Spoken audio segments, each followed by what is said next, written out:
Hello, hello. Welcome. I'm live streaming from my new place. I know the walls are very bare right now, but we are working on it. Let me just go live in all of the places. And if you can hear me, let me know in the comments because, oh, it is working. Excellent. Excellent, excellent. So I do not need these anymore. If you hear an echo going on, I have to have a sound maker on right now because Rosie is still adjusting, my dog. She's still adjusting to our new environment, and I tried turning the sound maker off and she just started yapping. And this noise, I promise, the static is going to be better than her screaming. And I also have a bully stick here in case she starts screaming, so apologies in advance. But today, we are talking all about should wedding photographers pivot into brand photography? This is a question that I get a lot from wedding photographers in general. I have a lot of wedding photographer friends because when I started my photography business, I thought I wanted to become a wedding photographer.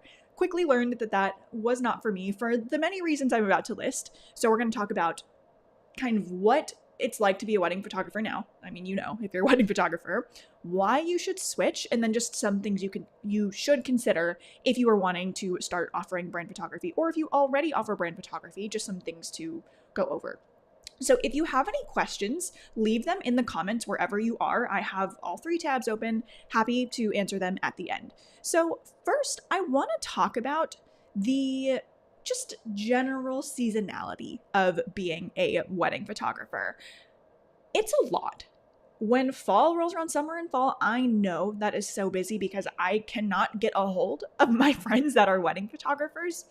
Not only is it super busy, so all of your work is condensed into a specific season, but not all of your work, but the majority of your work exists on the weekends.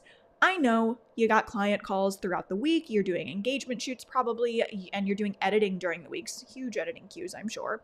But the physicality of your job happens over the weekend. That's a lot. And you also have extremely limited availability because most people are getting married on Saturday, right? I know that's changed over the years, but mostly your availability for weddings is on Saturdays.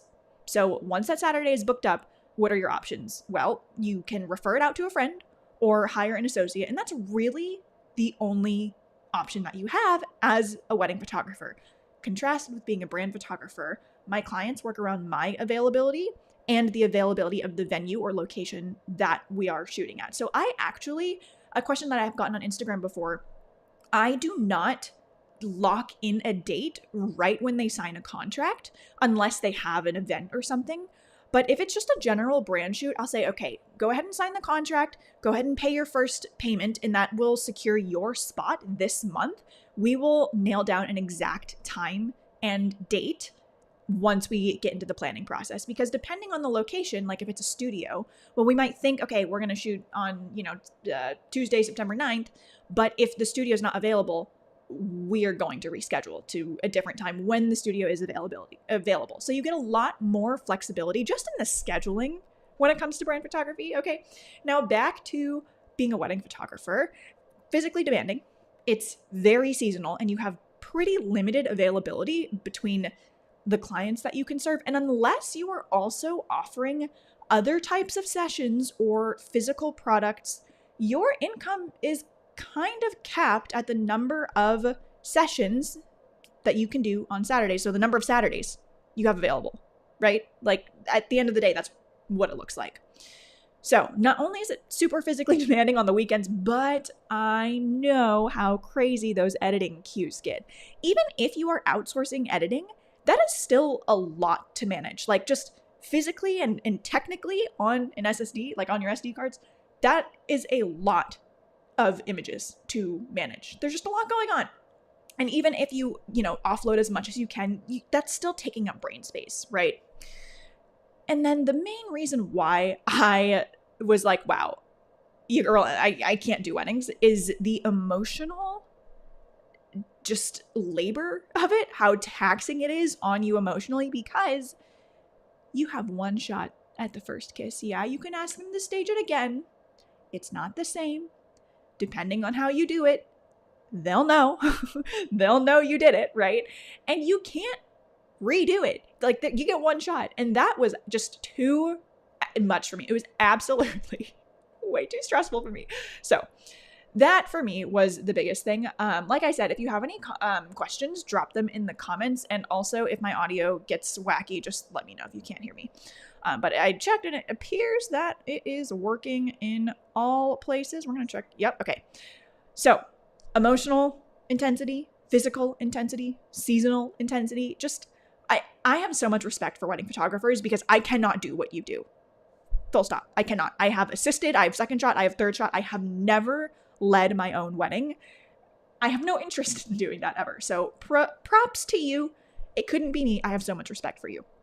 Now, if you're like, yeah, Emily, you just listed all of the things I hate about my job, here are some reasons why you may want to consider switching to brand photography.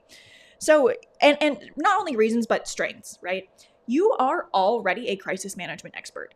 Rarely do weddings go according to plan, to the timeline that you created or the planner created, whatever it is. It rains, there's weather things, there's something isn't available, someone's not where they need to be. You're already great at adapting and thinking on the fly and managing said crises on set.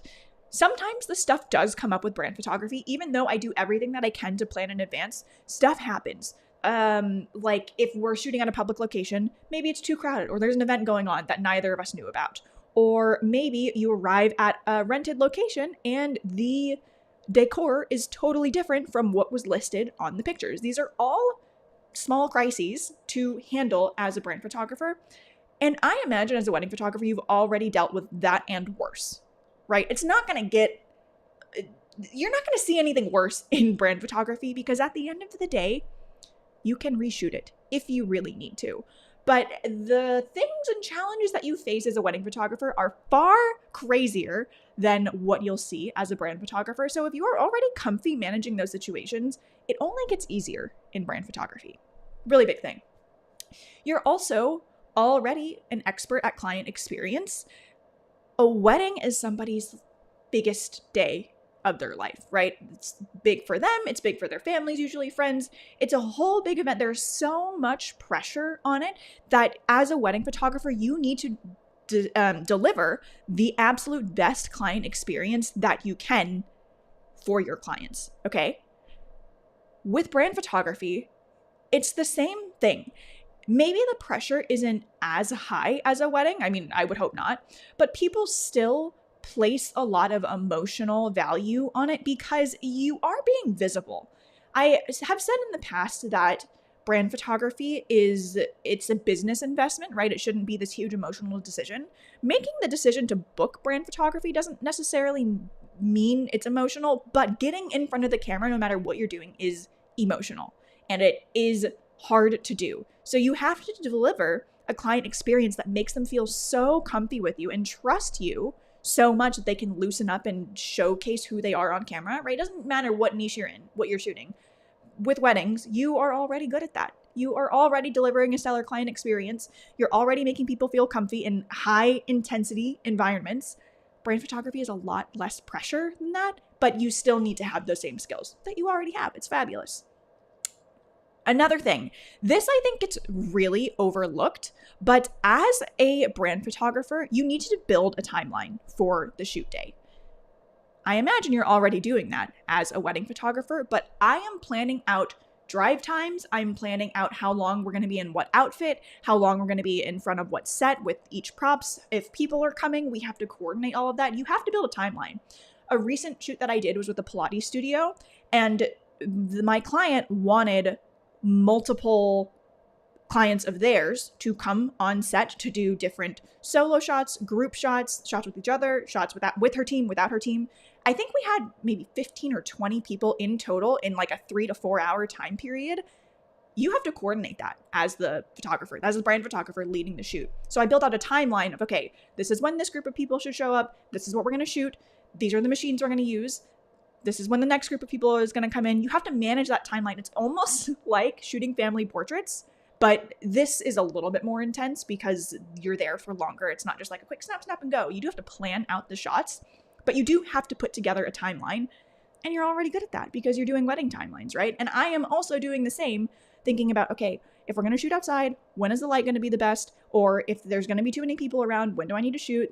And then I reverse engineer from, okay, if we have to start super early in the morning, here's where we need to start. Where are we going to be? Like, yada, yada, yada. You got to figure all of that out as a brand photographer. And I think that gets heavily overlooked in the whole brand photography discussion. I am literally giving a 15 to 30 minute play-by-play of here's what we're doing each time. And it's okay if we go a little bit off of the schedule, but I do have a baseline that I'm working off of.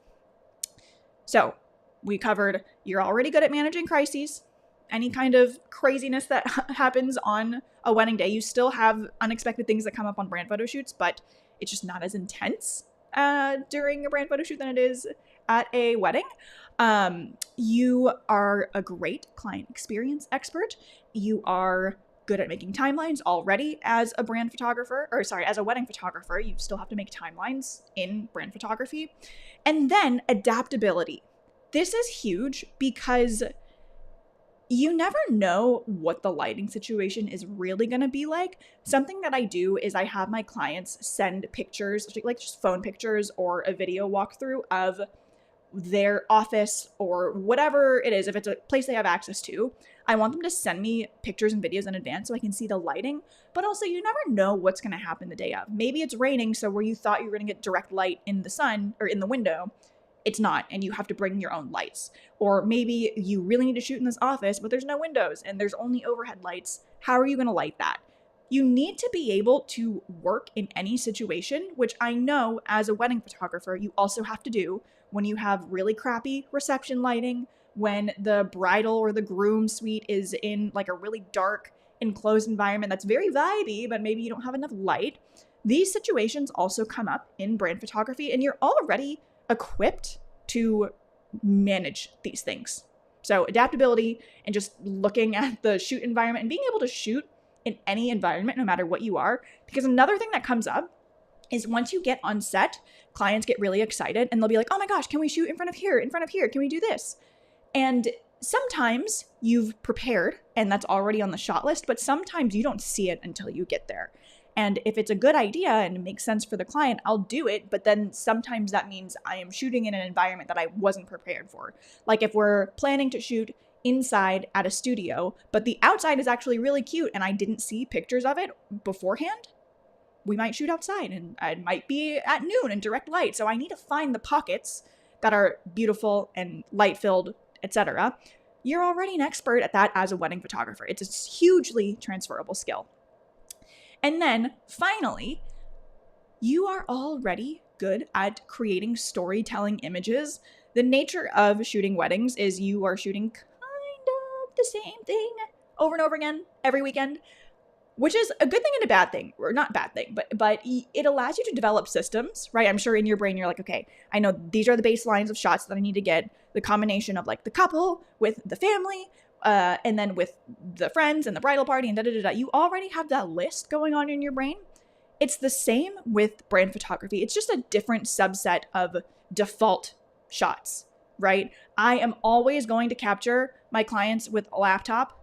I don't love laptop shots, but everybody will use them, right? It's just like a standard brand photography shot. So I'm going to capture the standard set of brand photos, but I'm also going to see, okay, what can I photograph uniquely in this situation? Like, what is one thing that I can do differently to deliver something super creative and super unique to my clients?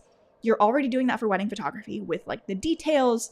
Each wedding is different in the styling and the details, right? It's the same overall. Generally, they're going to be florals and decor and the, what is this called? The invitation suite, but they're all slightly different.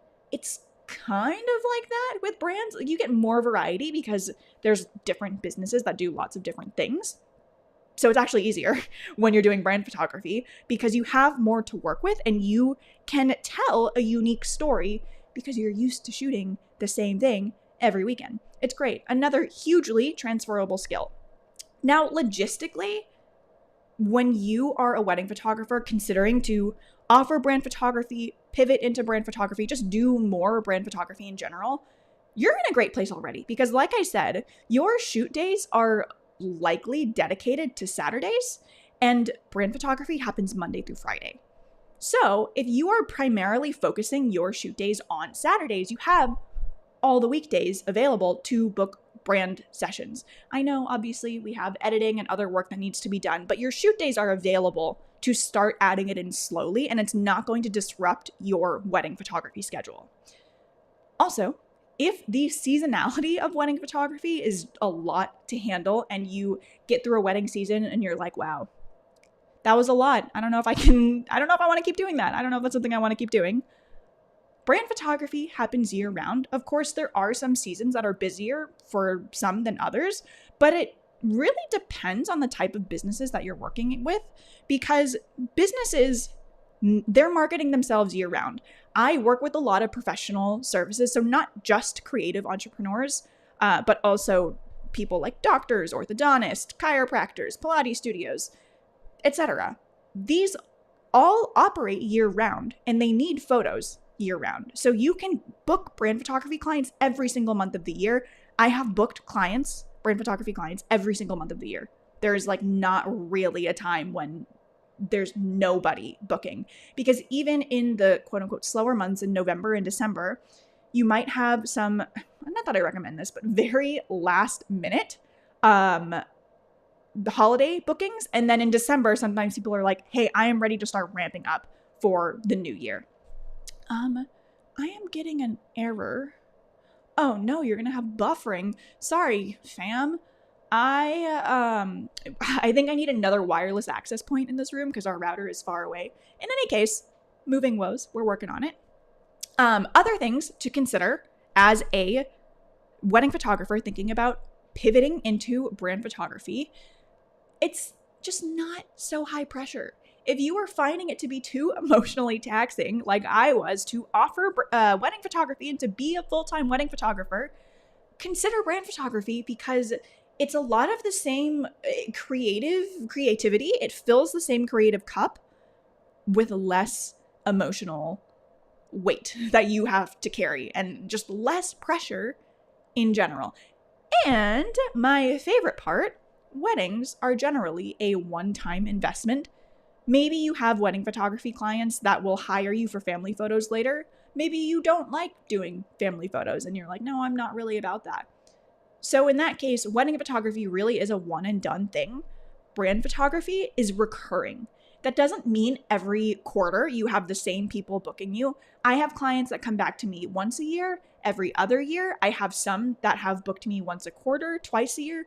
The span, it's all over, right? I have recurring clients in any type of capacity because people are always marketing. As long as they are in business, they are marketing themselves. And if you are positioned in a place where people are like, oh, I need Emily's photos to market my business, they're going to hire you. Like, it's just a fact, because they're using your photos to market their business. If they keep using them, they're going to need new photos. Like, facts. Recurring business, it's amazing. So if you are ready to consider brand photography as a wedding photographer, you're maybe feeling a little burnt out from the emotional and physical intensity. You are wanting more predictable income in that it's not so seasonal and not such a roller coaster of booking weddings and then having them all be in the summer and fall months and then having nothing for winter and spring. I know it's not always like that, but sometimes I know it can feel like that. And if you want to start reclaiming some of your weekends, time in general, and still make the same amount of money, if not more, for less work. I mean, I even imagine booking the same number of brand shoots as weddings. You could maintain the same level of income, but then work less, right? Because the weddings sometimes are 13, 14-hour days, depending on the size of the wedding. Brand photography is like never a 13 or 14-hour day, unless you're doing a big event or something, but we don't have to talk about that now. I would invite you to consider brand photography. Next Thursday, so not this Thursday, but Thursday the 18th, I am hosting a free class called The 4 Systems You Need to 8x Your Revenue with Brand Photography. I'm going into my whole process for brand photography. Everything you need, all the systems that I have built that allow me to be a full-time brand photographer. I used to be a full-time software engineer. I quit that job in middle of 2021 to pursue this full-time. And here we are. I still book brand shoots. I am not just a coach. I still do it. I love it. And I would love to see you at this class. Once you sign up, there is a form where you can input all of your questions anonymously. You don't have to leave your name if you don't want to, but if you leave your Instagram handle, I will reach out to you. If you have already signed up and you're like, she hasn't reached out to me yet, I moved this past weekend, so I haven't done it yet, but I'm happy to answer more questions. And it really helps me shape the content because once I started reading some of the questions, I was like, okay, I need to start adding this stuff into the webinar. So if you're ready to sign up, there are links in the comments. So on YouTube, I linked it in the comments. I will drop it again one more time just in case it didn't show up and I see questions coming in. On Instagram, you can go to my link in bio. Hi, Katrina. And then on Facebook, the link is in the comments of this live. So with that, I'm going to get to questions. So I have one here on YouTube. Interested in brand photography and how did I get the courage to begin it? Great question. So it kind of fell into my lap. I did not start calling myself a brand photographer until other people started calling me a brand photographer. The first time someone called me a brand photographer was in late 2018 or early 2019. At that point, 2018, 2019, I was still super duper early in my photography career. I was charging like $200 or $300 for a portrait session and just booking one-off things on Instagram. I worked with a lot of bloggers. I had some portrait sessions, but there was really no rhyme or reason to anything that I was doing. And a photographer friend loved my style, and she said to me, "Oh, Emily, you do brand photography. I need new brand photos. Can I hire you to do this for me?" And I was like, "Excuse me? What? Brand photography?" And that just cracked open this whole world for me. So I kind of was already doing it. I just didn't have a name for it. I was calling it like lifestyle photography, which, by the way, if you are calling yourself a lifestyle photographer, I'm going to put my SEO hat on temporarily. People are not searching lifestyle photographer. That's just like a general term that we like to use as photographers. But I think to clients, not only do I think, but I know based on the data, people don't really know what that means. So I'm going to invite you to reconsider that. But we can talk about that later. Anyway, so how did I get the courage to begin it? I slowly over time started booking more and more brand photo shoots. So once my friend called me a brand photographer, I was like, oh, okay. Brand photography is photography for business owners. I'm a businessy person. I've always been entrepreneurial. I have my MBA for one reason or another. I used to run an Etsy store in high school, so it just made sense for me. I started going on Instagram and connecting with other local businesses. I really tried to insert myself into the local community. So I started following anyone from hair salons to real estate agents to, again, other local businesses, eye doctors, fitness studios, Pilates, etc. All of these different types of people. But before I did that, I made sure my Instagram bio was optimized to say like, Emily Kim, brand photographer. I take marketing photos for small businesses, or whatever my bio was at the time. I made it really clear what I did and started uploading more portfolio work and talking about my clients from the lens of a case study versus just saying, here's a business that I worked with, right? We'll talk more about that on the webinar. So make sure you register, and I can, if you have more questions, register, fill out the form with the questions, and I will make sure I incorporate that into the content.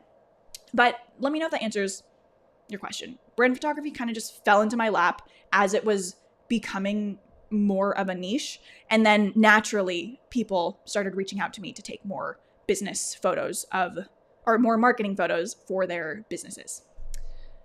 Okay, what else do we have? Questions.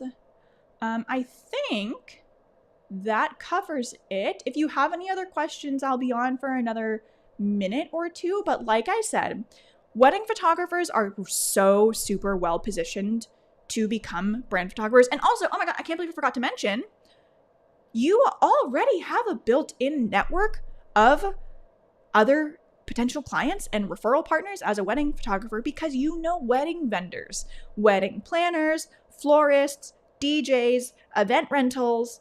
I can't think of any more wedding vendors because I am not a wedding pro, but these are all either potential clients or referral partners.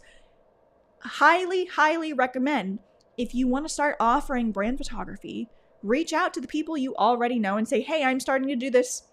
Let me know if you have colleagues or people that need updated brand photos. I would be happy to. Or if you are looking to build portfolio work, these people are great to reach out to because if you've worked with them before and you have a good relationship, they already trust you. And they might just not know that you're offering brand photography until you explicitly reach out and share to them. Oh, excuse me. I just start choking. Okay. That's all I have today. On Thursday, if you're a family photographer, I will be going live to basically close out this series. It's called Should Family Photographers Pivot into or offer brand photography? We're going to talk all about the transferable skills there. Otherwise, leave comments. If you're catching the replay, let me know. I always monitor the comments. And then the link to register for my next free class, The 4 Systems You Need to 8x Your Revenue with Brand Photography. It's in the comments on YouTube. It's in the comments on Facebook. It is in my profile on Instagram. So thanks for watching, and I will maybe see you Thursday, or I will see you at the free class next Thursday. Okay, bye.